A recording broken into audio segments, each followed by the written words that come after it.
Yeah, probably let's get started. So welcome to the final lecture.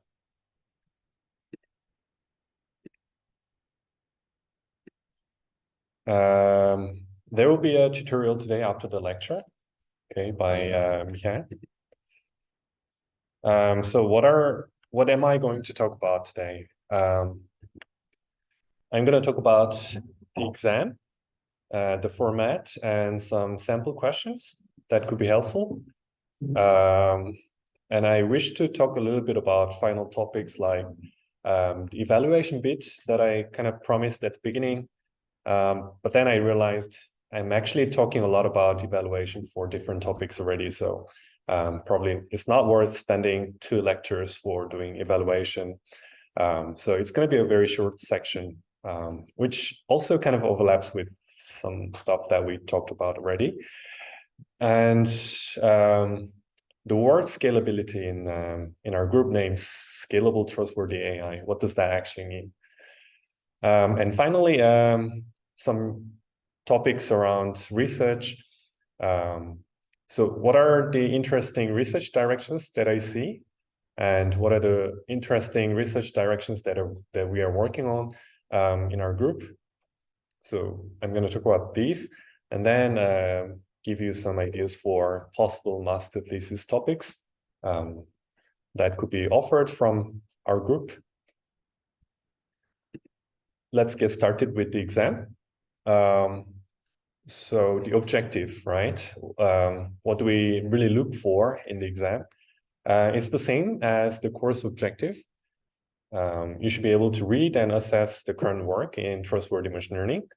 You should be able to show your technical background in some of the techniques and evaluations in trustworthy machine learning.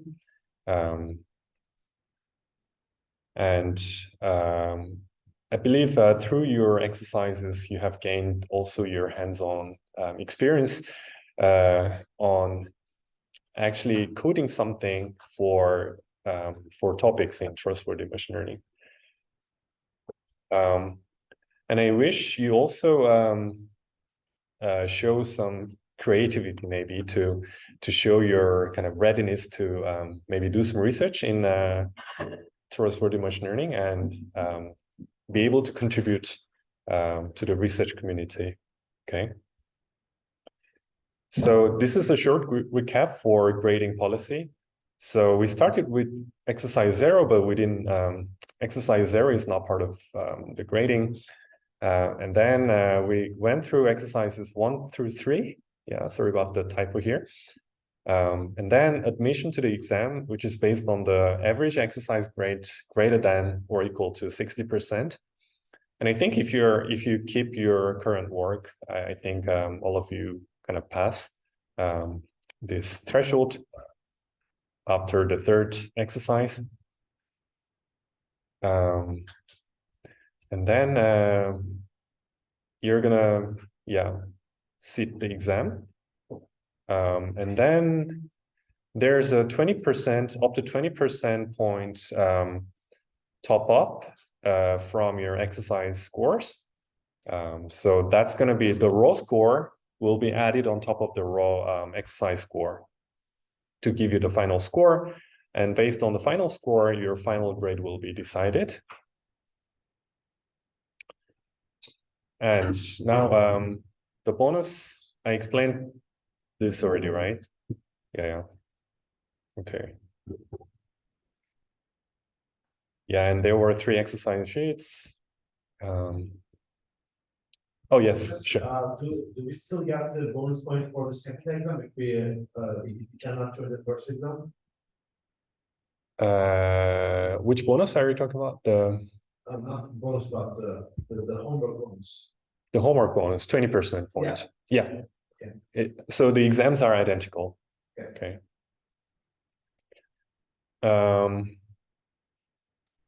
So of course there has been 10% bonus points for each exercise, right? So these will be added on top of your raw exercise scores, but there's a cap at 100%.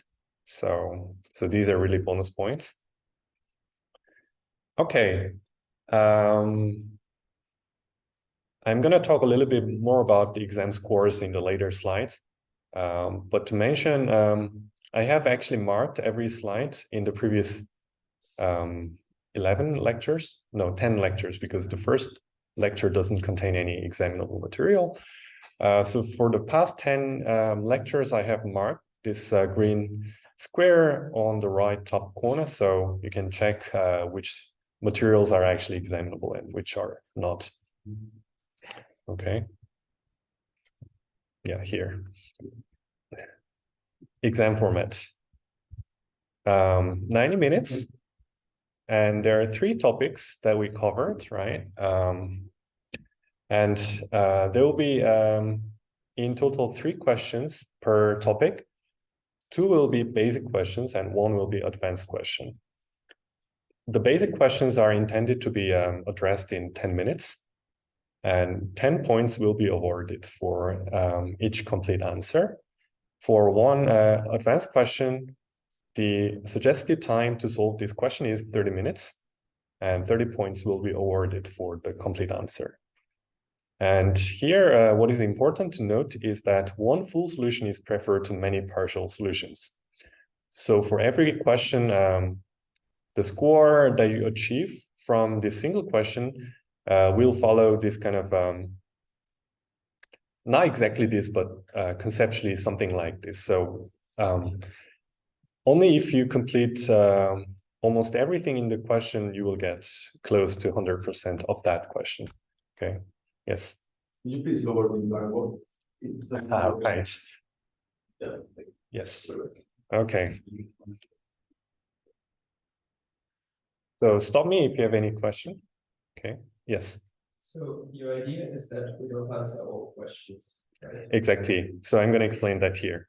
So theoretically, the maximum score is those 50 points per topic times 3 topics, 150 plus 20% exercise top-up. So that's going to be 170 points. In practice, you won't be able to achieve this number because you only have 90 minutes. So every minute kind of translates to 1 point, okay? So 90 points, like practically, right?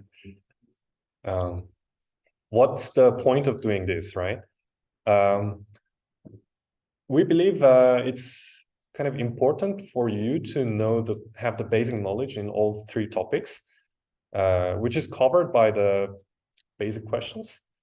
But I wish you to have some expert knowledge in at least one of the topics, which is covered by this advanced question. Okay, so roughly, if you attempt all basic questions, that's going to be 60 minutes. And if you carefully choose one advanced question and then dig into that question for 30 minutes, then in total, that becomes 90 minutes. This is challenging, but yeah, if you do it super well, then you're going to get 90 points, for example. Okay, that's kind of the idea of this. And here, the pass condition for the exam is at least 50 points from the exam alone without the exercise top-up. Okay, well, this is like a sufficient condition. Okay, so if it happens that the exam was way too hard and so on, then we might need to do a bit more calibration here. But regardless of how easy the exam was, this guarantees that if you get over 50 points, then you basically pass the class, okay? So this is sufficient condition, but not necessary condition. Final grades will be based on your exam score, of course, with the exercise top-up, but there will be some calibration in case the questions were way too difficult, okay? So I'm going to give you some scenarios of attempting different questions here. So let's say your exercise top-up has been 20 points and you address all 6 basic questions completely and 1 advanced question super well, then that's going to give you in total 110 scores. So this is kind of the score that we expect from the sort of the best student from the class. And going beyond this is, of course, really good, but we don't really expect that to happen, okay? Of course, you may think this is also possible, like you just do not care about all the basic questions and just solve all the advanced questions. And still you end up with the same total amount of scores. This is possible, but I wouldn't suggest this because this is risky. Because as I said, partial answers are not rewarded that much. So only if you address all 3 questions completely, you'll get those 90 points, okay? So probably it's better to just address the basic questions for many of the topics and just solve this hard question, one hard question. So yeah, so this is kind of a failure mode for scenario 2. So you tried all 3 hard questions, but you only got one of them well. And for the other 2, you only gave partial solutions. Then you're going to get in total 70 from the exam. And that's probably not good. Yeah. And if you get 1 point less, you fail the exam because you get 49 points and don't get the bonus points. Oh, okay. Exactly, yeah. So it's better to right, but that's only when the questions are super hard and right. But if you attempt all the basic questions, yeah, we'll try to make sure that the basic questions are addressable. Okay. So yeah, again, the recommendation is attempt only the advanced questions that you know you can solve it. Okay.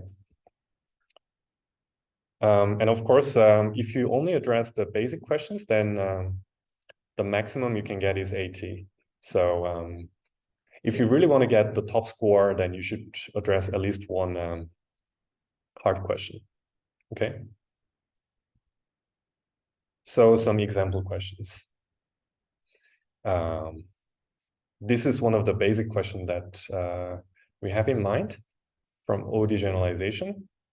So the first part is explaining the concepts like task, development resources, deployment environment, for example. So you're going to produce some text here, right? And then you describe one machine learning setting other than in distribution, because yeah, in distribution is super trivial.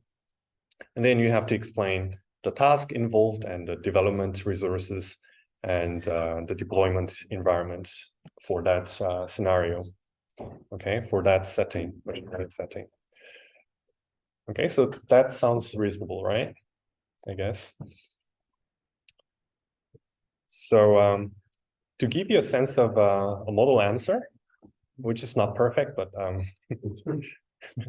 so I gave exactly this prompt to ChatGPT, and this is what ChatGPT generated. It's quite amazing, actually. It kind of makes sense as well. So, so the takeaway here is, I would say this is roughly the right degree of elaboration that we would expect for the 10-point question, although it's a little bit lengthy. So I would say maybe 70 to 80% of that length would be would still be okay, because you know, like ChatGPT is also very talkative as well. So the important bit here is you can also be just very like straight to the point, okay? But also quality-wise, this is not perfect because it talks, like it has a different sense of the word environment, in a sense that in more software development environment kind of terminology, like cloud service, for example, and embedded device. So yeah, I mean, this is also called environment, but you know, like from the context of our lecture, we use the environment for more kind of from the perspective of domain shift, right? So I'm expecting those kind of answers rather than kind of these kind of out of context answers. Okay. Yeah. So yeah, I also gave this example question to ChatGPT, and also sort of generated something that's surprisingly good. But it was like contentless because it clearly doesn't understand what adversarial attack is. I mean, it knows like superficially, but it doesn't really know like what I'm really looking for in this answer. Okay, so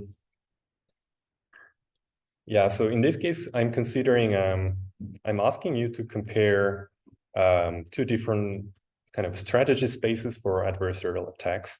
And what you have to do is to produce some pros and cons for each case, okay, and make some comparison. Yeah, I have some more examples here, but I believe you can go through them also after the lecture.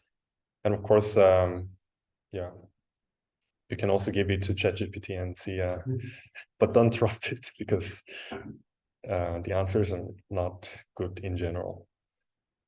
Okay, so this is kind of the usual length for those 10 points questions. Right, you can take a look. And this is an example of advanced question.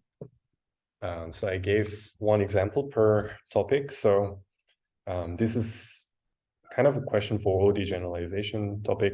So I'm giving you an objective for PhD here with this L2 constraint. And then I give you some novel attack that I haven't talked about in the lecture, right? But you'll be given this kind of objective function here. So all you have to know is this objective function rather than having to read the whole paper in this case. So given this objective function, you have to describe what deepful is actually trying to achieve. And yeah, this is longer because you have to do it for 30 minutes. And you have to explain the difference in the objectives for PhD and deepful algorithms, well, objectives. And you have to produce some pros and cons for each attack from the perspective of the attacker. And you can also give a few proof or counterexample. So I give you a statement such as a solution for a PhD objective is always a solution for a deepful objective. Is it always true, or is there a counterexample? If you think this is always true, then you have to give a proof. Otherwise, you give me a counterexample. Okay. And finally, there is also a bit of coding as well. So you have to produce a pseudocode for the optimization algorithm for deepful objective here. And I give you a hint here that you should use the gradient that looks like this. And here I'm not like looking for a convergence guarantee or optimality of your optimization algorithm. Just provide something sensible that is kind of going towards the philosophy of what deepful is trying to achieve here. And you can provide some justification for that, okay? So, and the second type of question here is the first bit is like the basic question. So you have to explain the concepts from the lecture and how to evaluate in general. And then you're given a sort of new paper that there was, yeah, in this case, this was discussed in the lecture, but maybe in the exam, I'm going to give you kind of a new paper. And I'm going to give you a copy of this paper for everyone. And the task is to read the paper and explain how the paper fails to provide a quantifiable comparison of the soundness of smooth grad against prior methods. So this means you don't really need to read the whole paper and give a complete review. You just need to go to the section where it talks about evaluation and find the factors that make you not so happy with their soundness quantification, and make a case where you say, yeah, they did this not right because of whatever, and then say they could have done it better if they had done something, right? Yes. Do we get papers that we discussed during the lecture or the ones that we haven't seen? Ideally, the ones that we have never seen. Okay.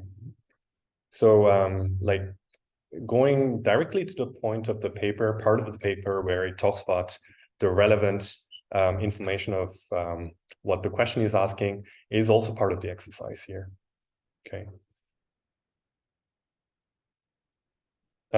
Finally, there can be some mathy kind of question here as well. So you have done the same kind of basically I did the same derivation during the lecture for mixture of Gaussians and putting a log likelihood on top. So we eventually got some relationship like this for mixture of Gaussians. But here the exercises do the same thing for a Laplace distribution or mixture of Laplace distribution. Okay. And so, yeah, again, here you have to express your gradient in terms of the individual loss gradient, right? And then finally explain the role of B here, okay, which is kind of doing the same thing as the temperature parameter for mixture Gaussian. Sorry, the variance parameter. Okay. Okay, so these are sort of examples of what could happen in those advanced questions as well. So because we do not really meet until there's an exam for urgent or casual questions, matters, you can always contact us at staythere@gmail.com or Discord. And this is the list of lecturers and tutors. So yeah. So that was it for exam. So unless there's, yes. Can you also contact you or the tutors between the exams after the first one? Of course, yeah, of course. I mean, yeah. Okay, so let's move on to some of the final topics. Role of benchmarks and evaluation. I find this quite interesting topic still, because yeah, these are all like textbook kind of statements. Of course, we do evaluation because they enable us to rank things. Put a 1D line and put different methods at different positions in this 1D line, right? And you say, yeah, this method is better than the previous one, and therefore we are advancing the field. So you start from random chance, and then there's prior state of the art. You also sometimes compare against humans, and there's sometimes theoretical upper bound, and sometimes your method kind of goes on, over a theoretical upper bound, and you have to explain why that happens. So the reason why I like to talk about evaluation is because it's hard to do it right. And there has been like tons of cases where evaluation was wrong, and we had to pay a huge price for that, huge cost for that. So this is an example of this metric learning benchmark. So these three colors here are different data sets for measuring the performance, right? And the starting point of all this was contrastive loss, which is kind of the standard method that you would use when you try to learn a deep metric representation space and so on. But yeah, over time, people have come up with all kinds of complicated tricks to go over these baselines and also against the previous year state of the art and so on. So you see this trend that goes up, but actually this is the reality, right? This is shown by this paper. So contrastive loss is still here. And if you tune the hyperparameters super well as the recent so-called state-of-the-art methods, then you get almost the same performance as the so-called state-of-the-art method, right? So what does that mean for researchers? It means it's more than 4 years of effort. And here we have been pursuing the wrong metric. More precisely, this is pursuing a wrong evaluation protocol where we do not really unify the same amount of ingredient for every method. And so there's a false sense of improvement over time. And this also translates to opportunity cost. And probably instead of working on all these kind of complicated methods, they could have just be happy with contrastive loss and instead worked on something else. For practitioners, this means a lot as well, because they basically need to make a selection of the loss function for their own business problems. And they waste time looking into all these recent methods, although the simplest solution here, contrastive loss, is probably giving them the best results, or not the worst results, right? So you're going to see a lot of similar cases in machine learning. So, and typically these papers tend to be super entertaining to read and very interesting. So I recommend reading them. They're very good in general. So what are the typical patterns in those kind of wrong benchmarking, wrong evaluation? So the first recipe for doing it wrong is everyone writes their own evaluation code, metric code. Because even if it's kind of mathematically the same when it comes to coding, everyone has different ways of handling the corner cases and so on. So for example, for measuring precision, usually there comes a kind of threshold where, yeah, for example, when the threshold is super high, there's no positive prediction at all. And there's, of course, no true positive either. So it basically becomes 0 divided by 0. But then this is kind of undefined quantity. Some people say that should be 0, or some people say, yeah, that should actually be excluded completely from the computation of the integration later on for computing the average precision. Okay, so there has to be some kind of agreement. In practice, what works best is there should be some kind of evaluation server or library for computing these kind of numbers. Okay. And of course, there's a lot of confounding, right? So here they say, yeah, these loss functions are actually bringing us gains. But in fact, if you look at the actual architectures used, actually, this is the only method that uses ResNet 50. And of course, that should be better than GoogleNet or Inception kind of networks, which are archaic. Okay. So, and also, if you only care about accuracy, then you might be missing the other important axis, which is efficiency, for example, or computational cost. So from this figure, it looks like rare method here seems to be the best. But if you also consider the latency, maybe you might want to use this Rosetta here instead of rare. Sometimes your evaluation set is contaminated, meaning that you actually see a lot of test samples during training. So this is one of the benchmarks that are used for QA task in natural language processing. And it turns out that for this data set, there's even more than 60%, like 70% with the test answers. And so by memorizing the training answers, it's probably very easy to produce a good answer at test time.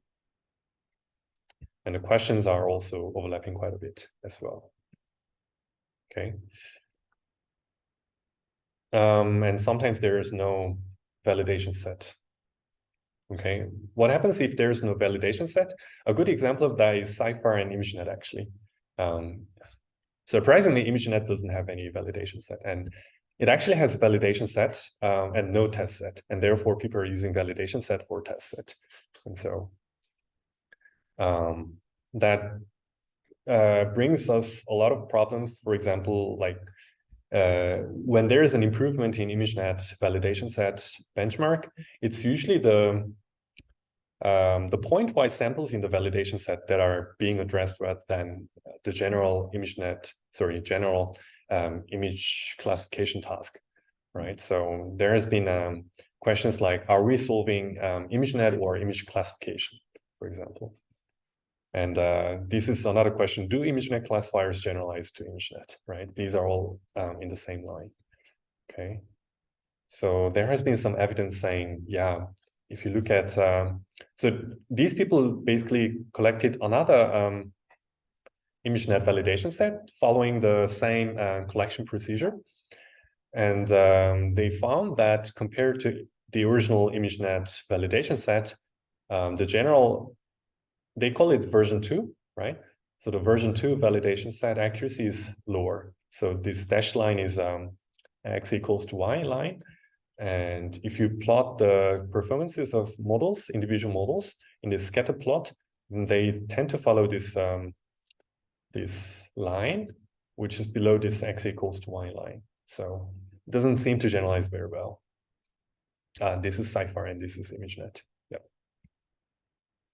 Okay, so that was it for actually evaluation bit. So it's very important to do the evaluation right. Otherwise, you're losing a lot of money, a lot of people, a lot of research efforts. Okay, so now I wish to talk, yes? Do you think there's currently many domains where just going sideways? Yes, I do. Yes, I do. Yeah, I mean, yeah, these, so there was a list right here. So these are all domains, like these are already covering quite a bit of the domains in computer vision and natural language processing. Yeah. Yeah. Yeah. Yes. Could you give any practical pointers once you start a new research project in some kind of topic? You have a task. How do you go about finding like the common failure modes or how to avoid them? In evaluation, you mean, right?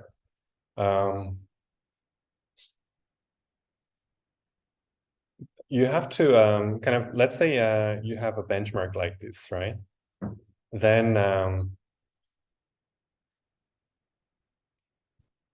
what I would do is, first of all, try to look for a paper like these and see if there's anyone who has done kind of fair comparison of all the methods. Otherwise, you have two choices. One is to write such a paper by yourself, which is a lot of work, but rewarding. Or you decide that actually there are three choices. The second choice is you realize that, okay, but still I kind of trust the benchmark because I think there are not so many complicated ingredients involved, and therefore there's not so much room for the researchers to bring in all kinds of spurious, like confounding kind of methods or architectural changes and so on. So if the task is kind of simple and the ingredient is simple, then I would probably trust the benchmark. But otherwise, then I would be skeptical, and either I try to do some work in unifying all these numbers, or I leave the field and work on something else and wait until someone else comes in and tries to kind of unify the do the unified evaluation. Okay. Yeah. Okay. All right. Okay, so let's move on. So let me quickly check the time. Yeah. So now I wish to talk about some kind of future research ideas that I have. And I like to talk about this idea from the perspective of going from what to how question. And for that, I need to explain what I mean by what task. So give an image, you solve classification problem. I think you have seen this, right? Or yeah, okay. Yeah. And how is more important. You need to kind of rely on causal cues, for example, because otherwise it probably doesn't generalize very well. And now comes probably the new bits. Let's look at the ingredients that people use for solving how problem. So I like to introduce this Z variable for the how aspect, like the selection of Q or the exact mechanism where through which the model does the task or the reasoning. These are all Z. So now we are kind of trying to learn the joint distribution of X, Z, and Y together. So we wish, for example, to be able to predict Z correctly, given X, for example, or for example, like given an input, you should make sure that the model is choosing the right Q. That is kind of the prediction of right Z from X, for example. So this P of X, Z, and Y is containing all these kind of derivative tasks here. But of course, for the first generation of machine learning, people have been considering only the what task, which is basically learning the relationship between X and Y, right? But now we are kind of addressing this new kind of set of tasks. But now if you look at the ingredients, there's an historical artifact, which is that, of course, for the first generation, we have been training with XY pair data. But the thing is, for the second generation, we are still using the same ingredient for solving those problems. Is it right? Is it actually going to work? And my answer is no. And this is kind of the vision that I have. So this is kind of the status quo using this limited kind of ingredient. And the upper bound we can probably get from those kind of data is very limited. And this is typical benchmarking approach that we have been talking about. So inside the same benchmark, everyone is using the same data set, same set of ingredients. If you allow them to use more ingredients, then it's not a benchmark anymore. It's unfair, although that's what people still do. But yeah, that is not benchmarking. And here the goal is to compete for the highest accuracy, and the goal is to use the ingredients most efficiently, smartly, in such a way that you kind of generate the maximal output from a limited kind of ingredients. Yeah, so here usually the key contribution is the learning algorithm. And yeah, if you discuss with reviewers, you kind of feel the sentiment that this learning algorithm and using the same ingredients, this is kind of the default mode of thinking for many people, and they seem to enjoy that. That used to work well for what problems, but now what I'm saying is we should probably use new types of data that involves Z as well. And that is the upper bound that I'm imagining there. And I like to call this data hunting approach. So now you're still doing some competition, but here you're not confined to use the same set of ingredients, but searching for the ingredient itself is part of the game, right? And when you allow people to use new ingredients, then you can invite creative new ways to find cheap sources of information for Z, for example, from all kinds of places. And I feel like it has much more potential in the future. So, yeah. So I kind of stop. Maybe I can talk about scalability a little bit and then, yeah, pause. So it's all connected. So it's like an interlude for scalability. So if you look at trustworthy machine learning papers, they usually study on toy data sets. What do I mean by toy data sets? Low dimensional data, typically less than 1,000 dimensions per sample, and or in the order, and small number of training samples, like smaller than in the order of 100K. But here the benefit is that you tend to have more extensive and precise labels per sample. So for example, you have every kind of attribute labeled for this sample. And so it's not just task label, but all kinds of other like bias labels or the domain labels and so on. And this kind of data set accommodates many complicated methods. So typically you can bring in a lot of hyperparameters and tune them in the right way to generate the best results here. But now there's large scale kind of results, kind of data sets, and that's where the real impact comes, all right? So typically they have high dimensional data. For images, it's like more than 10,000 dimensions. Large number of training, yeah, 1 million these days is not that large scale either. It can go up to 1 billion, right? And here the high quality labels are DRA. So you do not have, sometimes large portion of your data is unlabeled or very noisily labeled, but you have to kind of live with that. And here validation takes days to weeks. And so you cannot really validate hyperparameters super frequently, and therefore you need some simple method that has not so many design choices.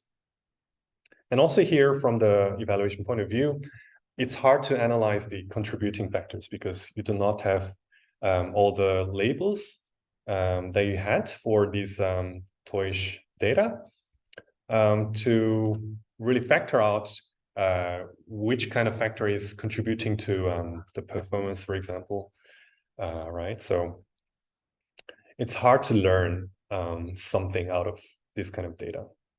Learns like from gain knowledge.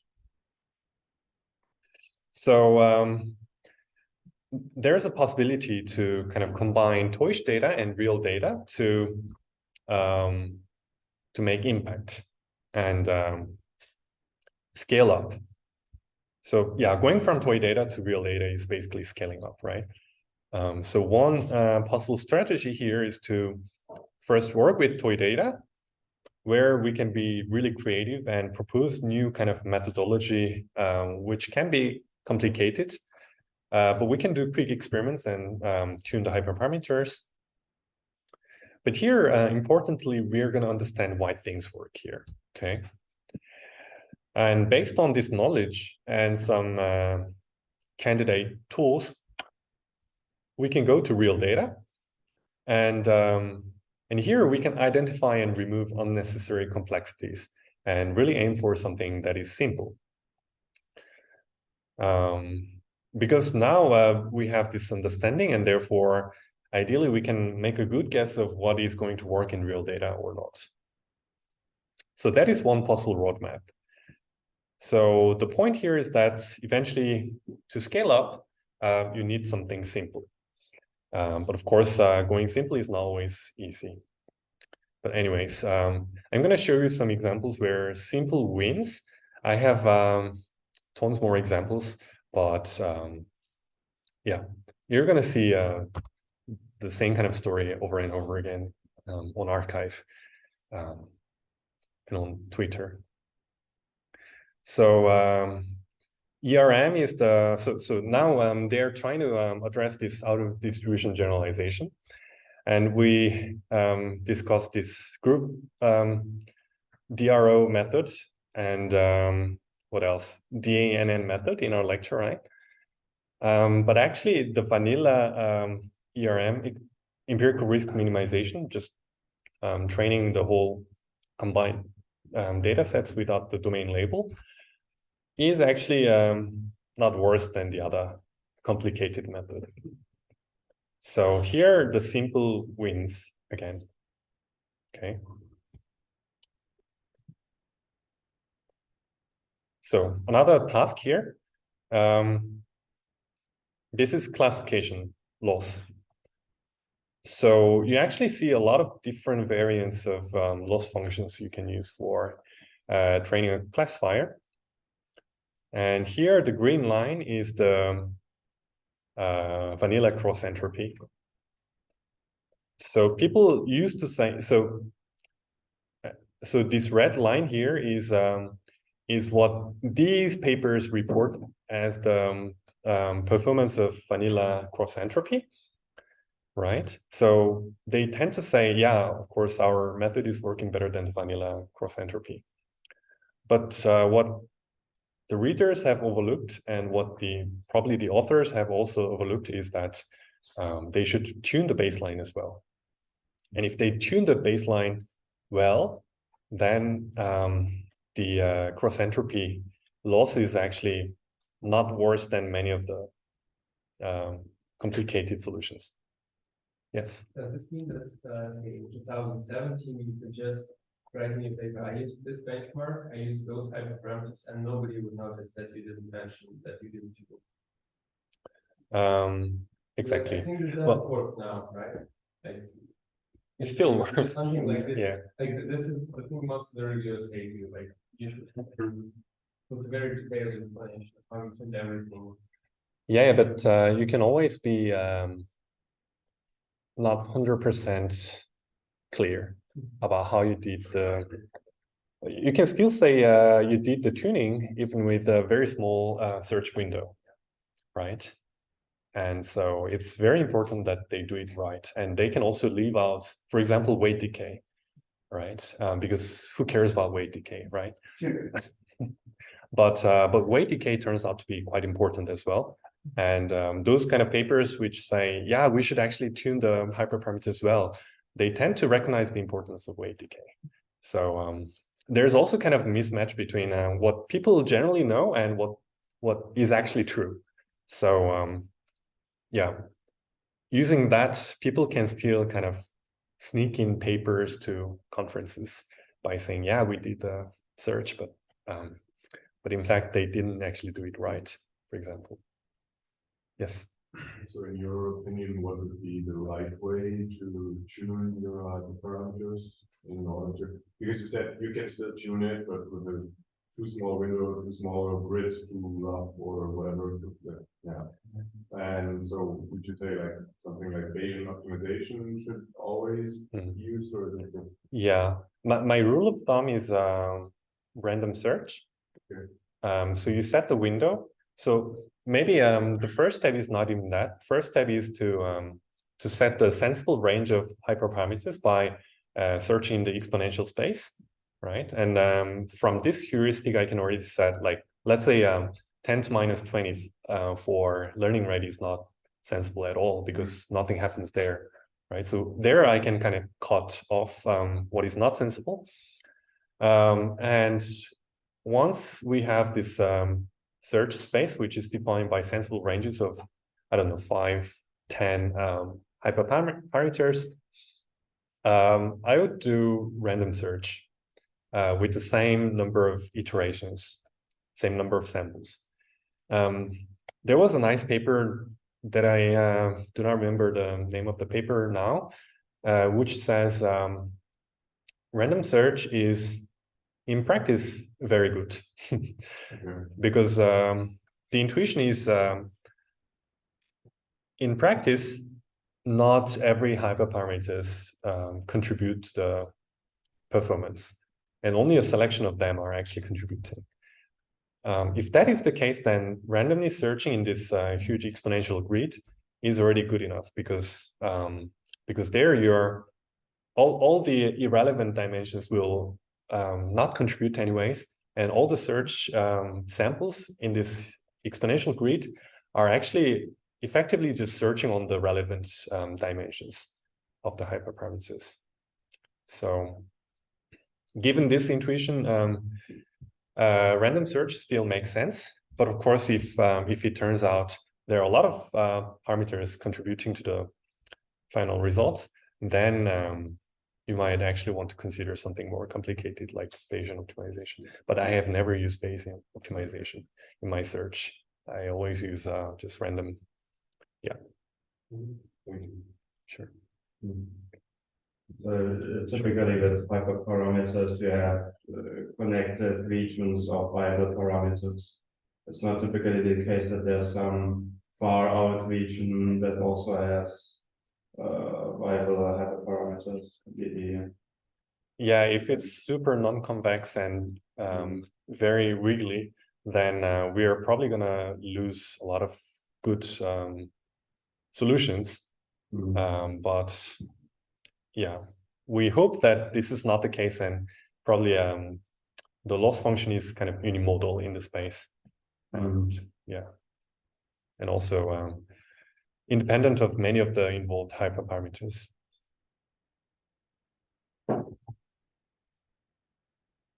Yeah, this is another paper. Probably this is the last example. So there's work, like task called weakly supervised object localization. And CAM has been the simplest method for doing that. But now all these papers has reported better result than CAM in general. But when you do everything in the right way with the same set of ingredients, it turns out CAM is actually the best in this table. Yeah, that's it. So let's resume in 5 minutes. Okay, let's resume. Right. So I was talking about the general research direction I feel like pursuing in the future, and then talked about some scalability issues, right? And I think, yeah, of course, we can go simple in terms of method. But also, I think what could be really interesting in the future is to collect new types of data sets, for example, for scalability and for trustworthiness. So what do I mean by that? So coming back to this data hunting approach, we're looking for kind of new sources that could give us hint about this Z data. So I like to view data as a compression of human knowledge. Typically, there are two sources of human knowledge when training a machine learning model. One is coming from the training of the parameters themselves, and the other one is coming from the validation loop. When training, you're training on a data set, and typically the data set contains the labels, which are crowdsourced from some annotators. So here there's a transition of the abstract concept of knowledge in real world that is translated into a data set in the computational domain. Okay. Yes. So there's a bit of transition here. And also there's a machine learning engineer who translates their knowledge into the recipes for training a machine learning system. And this is actually typically how people are addressing how problem these days. So they use the same kind of data set as before, the XY pair data set. And now we are relying on machine learning engineers to encode our intention. Like, we need more transparency of the model, or we need more robustness, better generalization to unseen distributions. These are all controlled from the engineer side.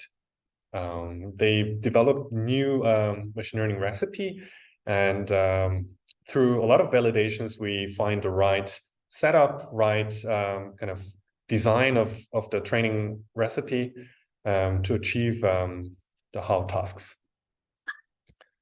But I think in the future, we can also look for methods or data sets for addressing the problem from the data set side. So now we are not only collecting what's provisioned from annotators, but also information related to how.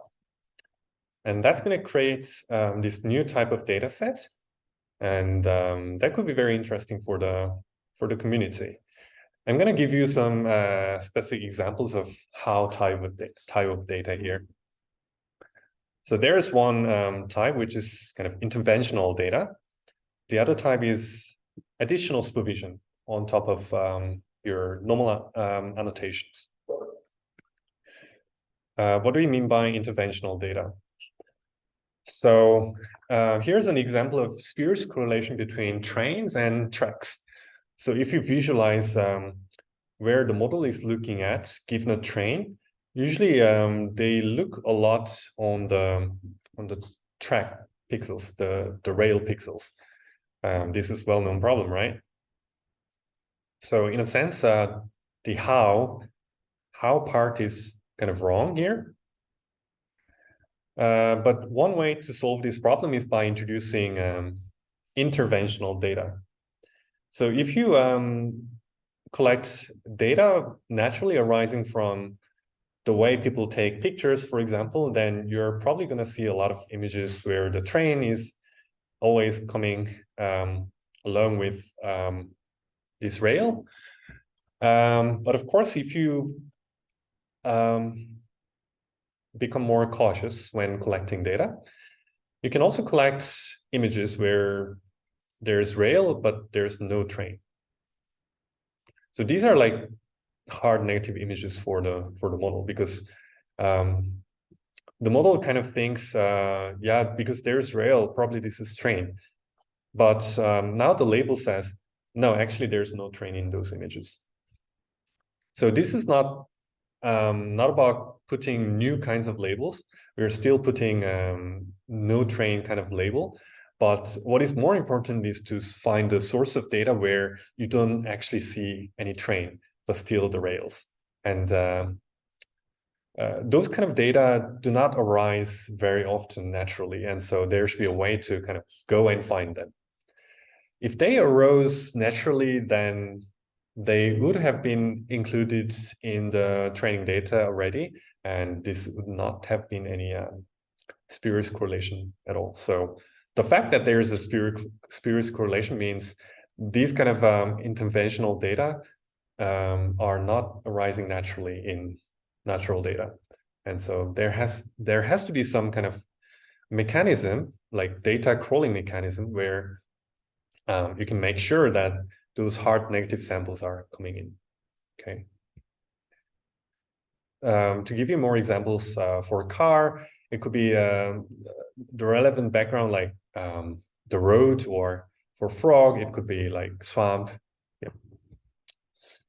So how do we enforce or collect these new types of images that do not arise naturally? So I can give you an example of collecting the rail images that we have seen before. So we first start with some kind of candidate out of distribution data set. Doesn't have to be out of distribution totally.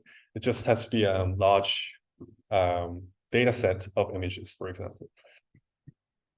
And here what we do is, so here the exercise is to find the hard negative samples for the train class. Okay.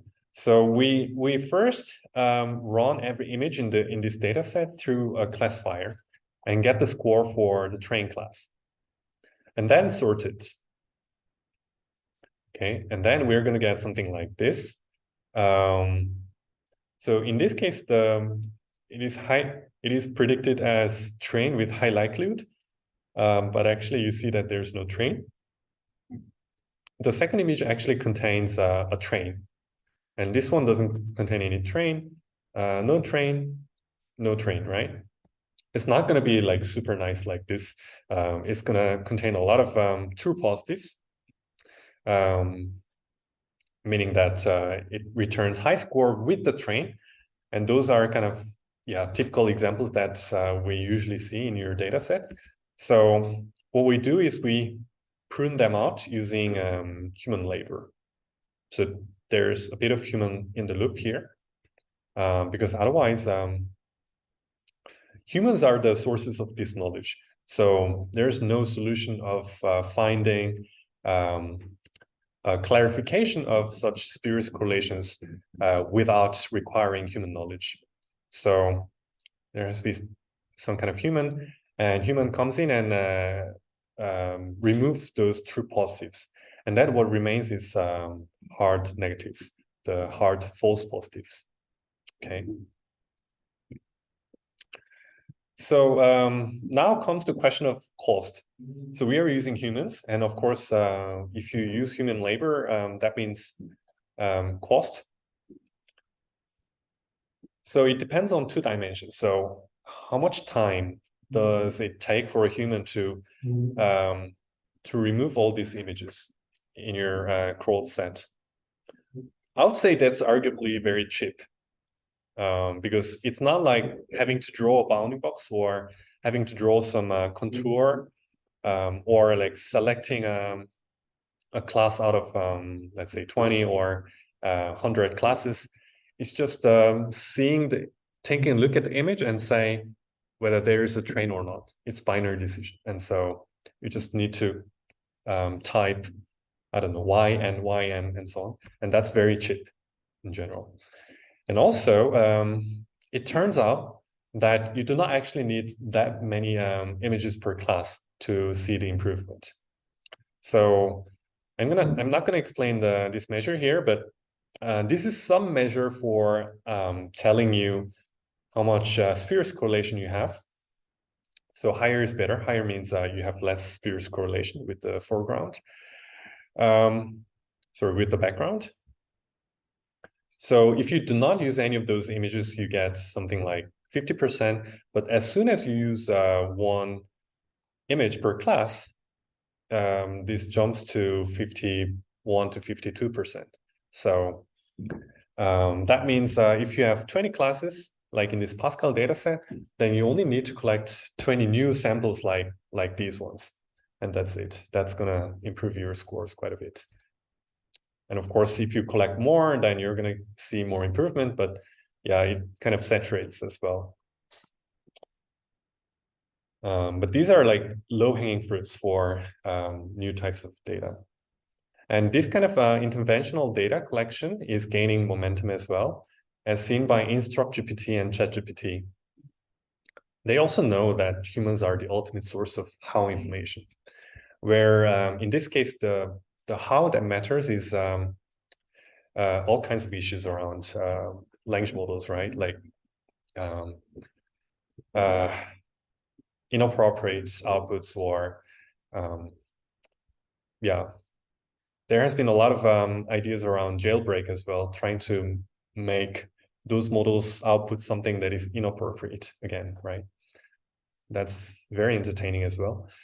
But again, they say InstructGPT and ChatGPT improve upon the original GPT-3 variant in terms of the safety features, because they are also using human in the loop for training these models further, fine-tuning them further.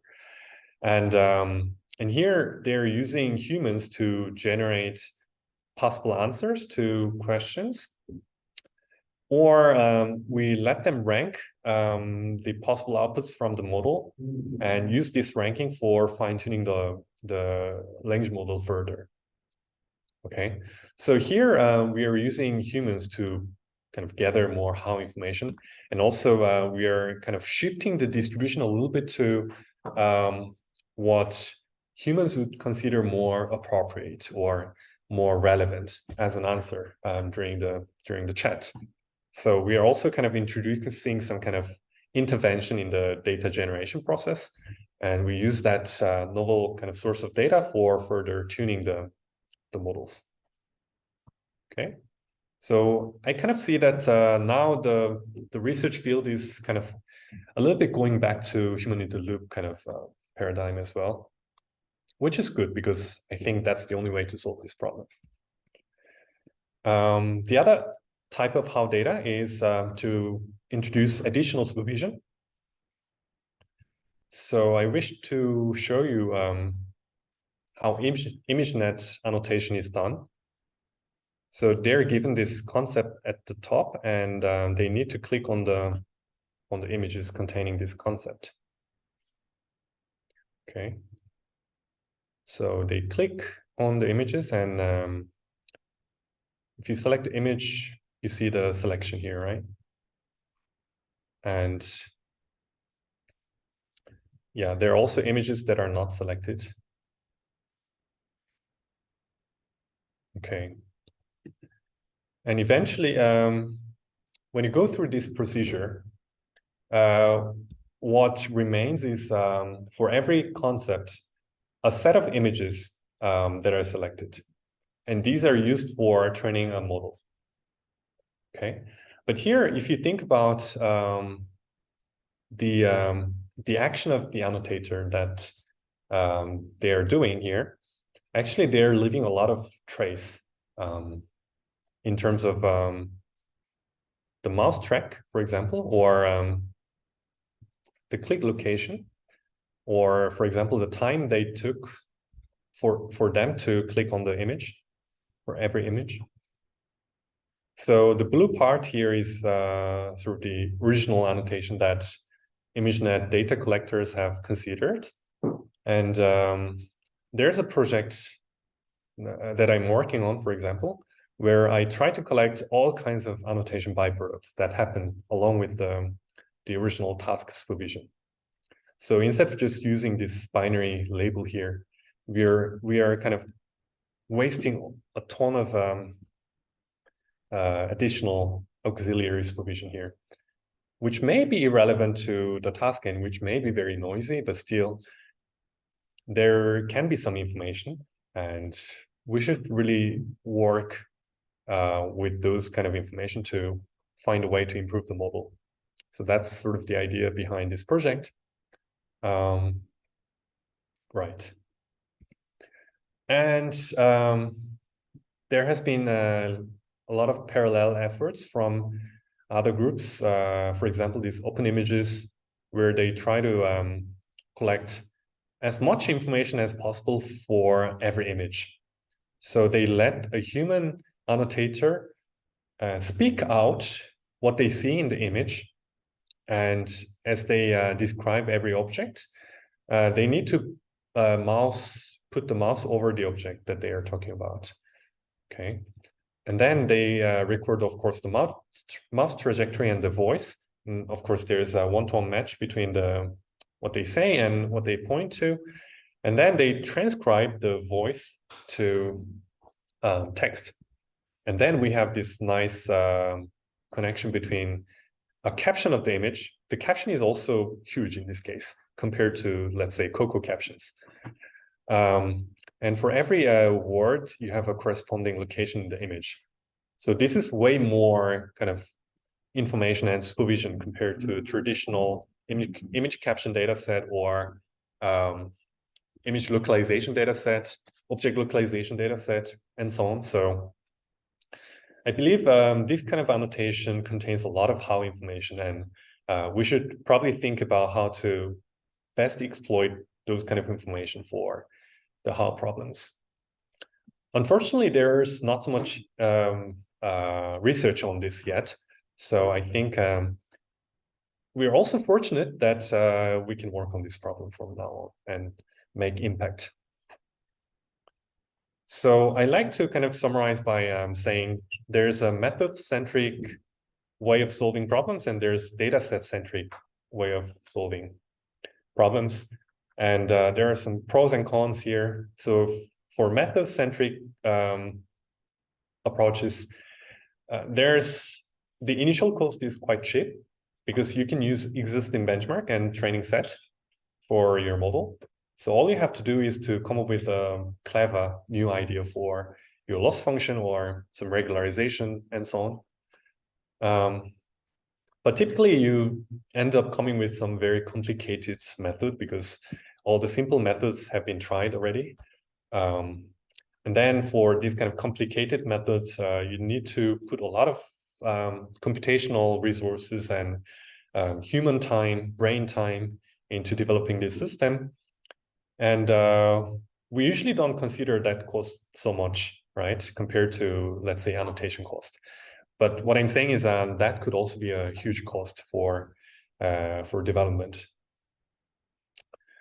And here again, the problem is that this is kind of upper limited by the amount of information contained in the data set and allowed by the benchmark. And typically scaling up kind of fails in general because usually what you come up with is some complicated method and it doesn't really scale very well in general. So as an alternative, it would be very interesting to also work on data-centric approaches where, yes, of course, you have to put some money initially in the order of tens of thousands to $1 million or 10 million. That's a lot of money for a large-scale data set. Of course, if you're going for a small-scale data set, then it can be as cheap as a few thousands as well. But in my experience, it's meaningful when it goes to up to 100K. And then you can actually deal with some larger data sets.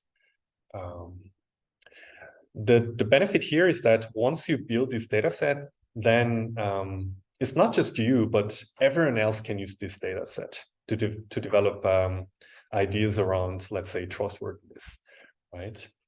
And so it really is a great contribution to the field, and you'll make huge impact.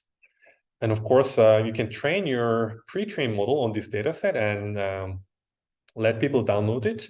And that's also a huge contribution to the field because rather than training something from scratch, you can just let people download it, which takes seconds.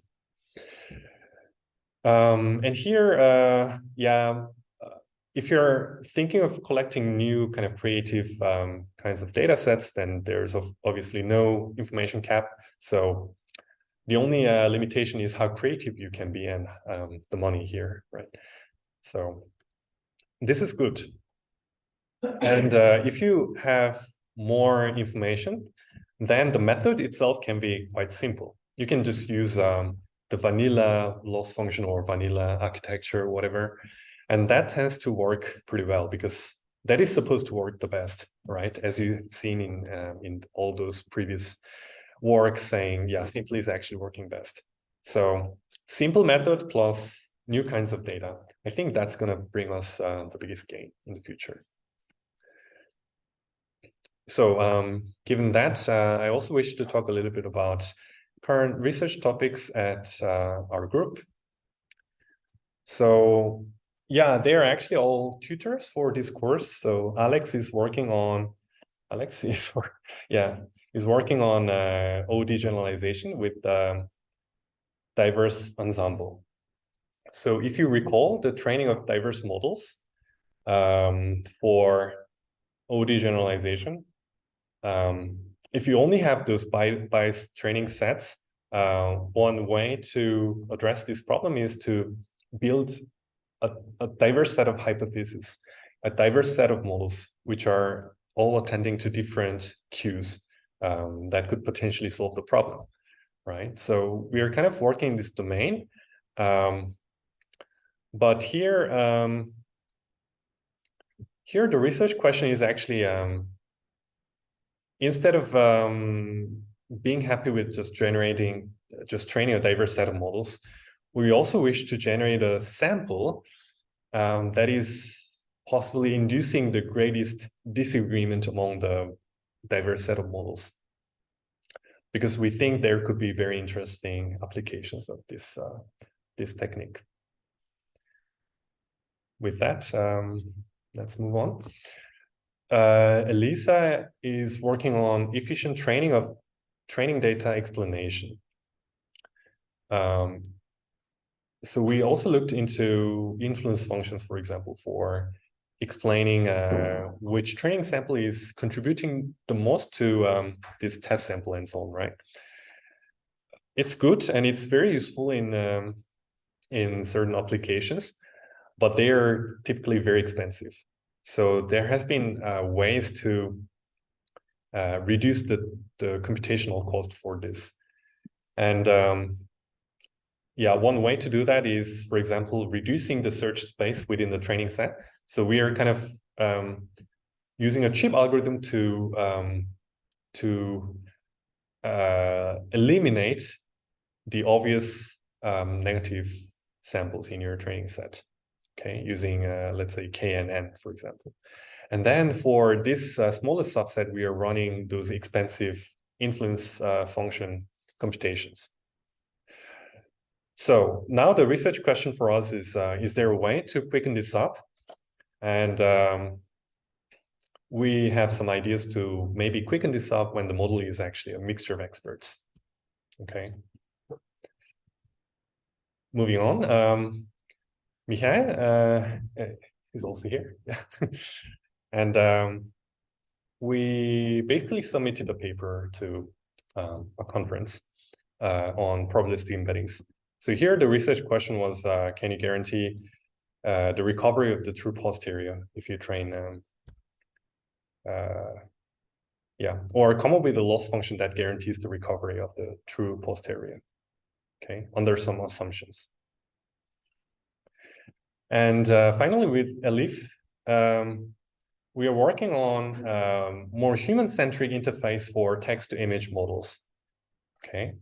So we have seen that stable diffusion is such a strong technology that lets us generate images from any text. One may think this is the end of the story, but text is not such a great interface for certain tasks. For example, I wish to introduce some new object here, for example. Then text is probably not the best interface for directing the model. So here the question is there a better interface for expressing our intention than just using text? Okay, so now given that, we also have some suggestions for master thesis topics that we collected from each member here. So yeah, I guess you can take a look at the list after the lecture. And of course, this is not the only topics, but there are also tons of other topics that could be interesting. So you can contact us at this email address for possible master thesis. But of course, we have a limited capacity for supervision, so it's not going to be we are doing this for a lot of people, okay?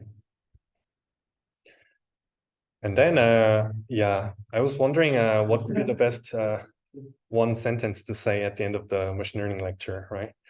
And then, yeah, it's okay, like it's good, but it's way too long, right? Not impactful. So I was asking, can you make it shorter? I think this is quite nice. Let's harness the power of machine learning to make a difference. Sounds good. But then I was curious, can you actually make it even shorter?